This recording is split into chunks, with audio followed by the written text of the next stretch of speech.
Et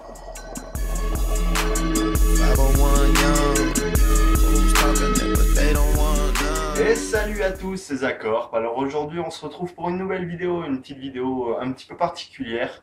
Donc une vidéo de remerciement pour mes 400 abonnés. Je pensais vraiment pas passer la barre des 400 quand j'ai commencé. Et franchement je vous remercie tous, c'est génial ce que vous faites pour moi. Donc aujourd'hui la vidéo que je vous propose, c'est une vidéo comment nettoyer son narguilé facilement. Donc une petite vidéo spéciale, un petit peu différente de ce que je fais d'habitude. Donc j'espère que ça vous fera plaisir parce qu'on me l'a souvent demandé.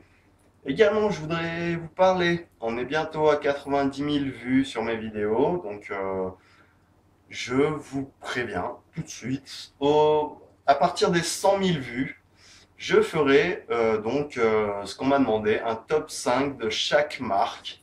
Donc une belle vidéo bien montée, qui vous donnera mes impressions. Donc pour les 100 000 vues sur mes vidéos, allez-y, cliquez un maximum, faites-vous plaisir, faites tourner, mettez dans vos favoris. Voilà, donc on se retrouve pour l'étape du nettoyage. À tout de suite. Alors on se retrouve pour l'étape du nettoyage. Donc ce qu'il va nous falloir comme matériel. Moi j'utilise tout simplement du liquide vaisselle, une paille de fer, une éponge et deux brosses. Donc une petite pour la colonne et une grande pour le vase, tout simplement. Donc je vais commencer par la douille. Voilà votre douille à précession. Donc vous enlevez l'aluminium plus le tabac brûlé à l'intérieur dans votre poubelle. Hop.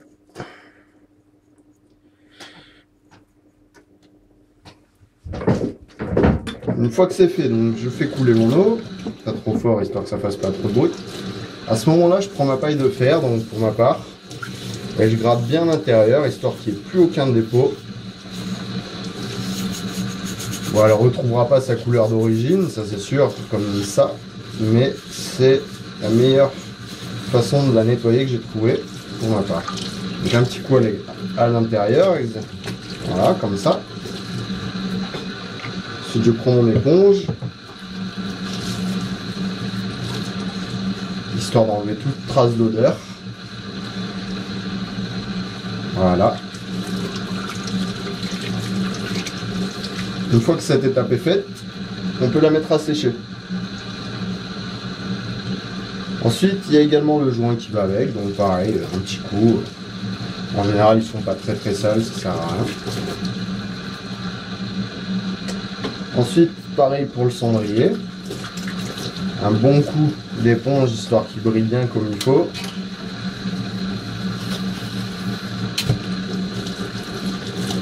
Voilà, on rince bien comme il faut. Vous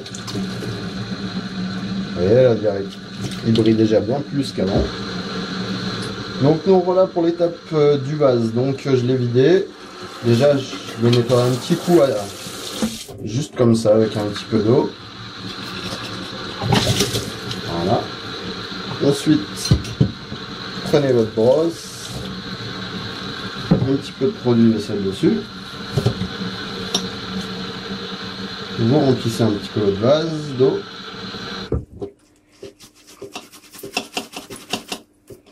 Et là, il ne reste plus qu'à nettoyer l'intérieur tranquillement. Donc moi, ma brosse, je vais donner la forme du vase, histoire que ce soit plus simple au final. Après, vous tournez un petit peu, donc chacun a un petit peu sa technique. Ici, c'est pas vraiment très important les mouvements que vous faites. Donc voilà, le tout est bien nettoyé. Hop, ça gicle un peu. Ensuite, je passe toujours un petit coup d'éponge avec du produit dessus, histoire qu'il soit bien brillant. Moi, j'adore quand une chicha elle est bien propre, qu'elle tape bien à l'œil. Voilà, un bon coup de nettoyage.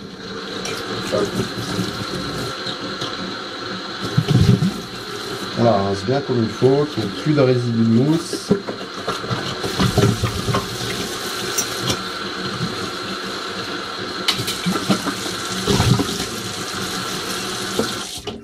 Voilà pour le vase, donc vous voyez, il est très brillant, bien propre. On peut le mettre à sécher.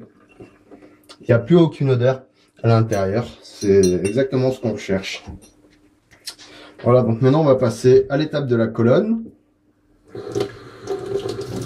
Donc je commence par le plongeur avec ma petite brosse. Même scénario, un petit peu de produit. Et on vient frotter l'intérieur, bien comme il faut.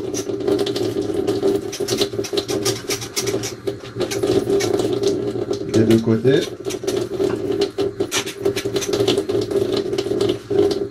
Un petit coup à l'extérieur aussi. Ensuite, vous pouvez, petite astuce, vous pouvez regarder à l'intérieur, donc voir si vous voyez toujours des résidus. Moi là, je vois que le mien est bien propre, donc voilà. Je peux le mettre cette partie à sécher. Maintenant, la colonne en elle-même. Donc moi, j'enlève le joint. Hop. Je le mets directement à sécher parce que ça reste propre. Après, exactement la même étape. Je passe un petit coup d'éponge pour qu'elle brille bien comme il faut parce que la colonne bien argentée, je trouve que ça reflète bien, c'est top. Hop. Donc bien de partout. Un bon petit coup. Ensuite, un petit coup à l'emplacement du tuyau avec la brosse à l'intérieur, par en haut.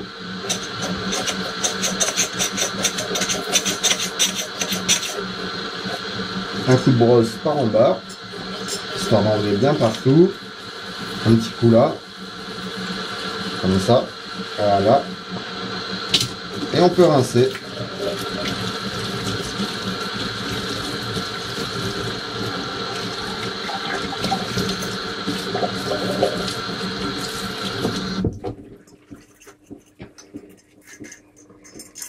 Et voilà, votre narguilé est entièrement propre. Donc après, on va se retrouver pour le nettoyage d'un tuyau lavable, bien sûr. Donc ce sera avec un amort. Je vais vous montrer ça, on se retrouve tout de suite. Donc on se retrouve maintenant pour l'étape du nettoyage du tuyau. Donc j'ai pris un tuyau Namor, j'ai déjà lavé l'embout. À part avec ma petite brosse, je passe un petit coup dedans. Donc à ce niveau-là, moi je place donc mon tuyau dans mon lavabo et il file tout droit dans ma douche qui est là derrière pour s'écouler en fait. Comme ça, j'utilise de l'eau bien bouillante.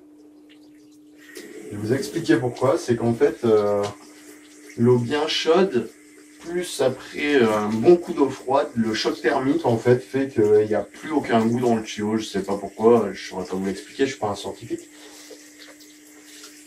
Mais moi je fais comme ça, je souffle un peu dedans. Voilà, ça commence à s'écouler. Soufflez tout simplement un petit peu dedans histoire d'enlever le dépôt.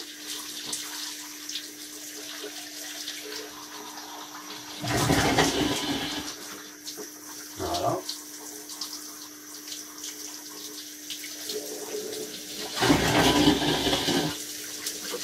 Maintenant qu'on l'a bien lavé à l'eau chaude, un petit coup d'eau froide, histoire de faire le choc thermique qui enlève tout le goût et toute l'odeur qu'il y a dans le tuyau. Et ça marche, cette technique marche avec tous les tuyaux, hein. Vous pouvez le faire avec n'importe quel tuyau, ça marche aussi.